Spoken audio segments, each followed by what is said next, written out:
പാലക്കാട്ടെ ബി.ജെ.പിയിലെ ഗ്രൂപ്പ് വഴക്ക് തുറന്ന പോരിലേക്ക്. മുൻ ബി.ജെ.പി കൗൺസിലറും മുതിർന്ന ബി.ജെ.പി നേതാവുമായ SP അച്യുതാനന്ദന്റെ വീട് കഴിഞ്ഞ ദിവസം ഒരു സംഘം ആക്രമിച്ചിരുന്നു. അക്രമത്തിനു പിന്നിൽ ബി.ജെ.പി പ്രവർത്തകരാണെന്ന് അച്യുതാനന്ദൻ പറഞ്ഞിരുന്നു. പോലീസ് 5 ബി.ജെ.പി പ്രവർത്തകരെ കസ്റ്റഡിയിലെടുത്ത് വിട്ടയക്കുകയും ചെയ്തിരുന്നു. ഗ്രൂപ്പ് തർക്കത്തെ തുടർന്ന് പാലക്കാട്ടെ ബി.ജെ.പിയിൽ തമ്മിലടിയും രൂക്ഷമായി.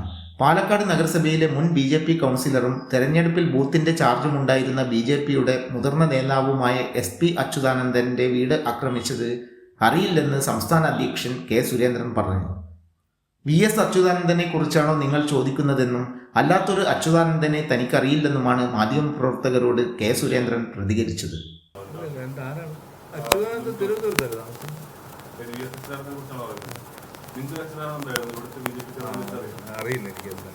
ബി.ജെ.പി സംസ്ഥാന ജനറൽ സെക്രട്ടറി C കൃഷ്ണകുമാറും അക്രമത്തെക്കുറിച്ച് പ്രതികരിച്ചില്ല.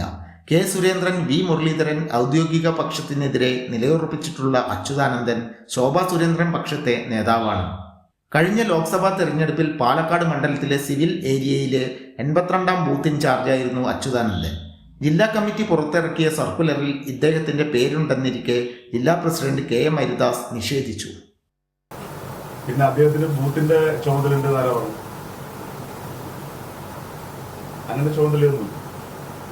രാത്രിയിൽ കാറിലും ബൈക്കിലും എത്തിയ ബി.ജെ.പിയുടെയും യുവമോർച്ചയുടെയും നേതാക്കളായിരുന്നു അച്യുതാനന്ദന്റെ വീട് ആക്രമിച്ചത്. 5 പേരെ പോലീസ് കസ്റ്റഡിയിലെടുത്ത് ആൾജാമ്യത്തിൽ വിട്ടയച്ചിരുന്നു. ഇവരെല്ലാം C കൃഷ്ണകുമാർ പക്ഷത്തുള്ളവരാണ്.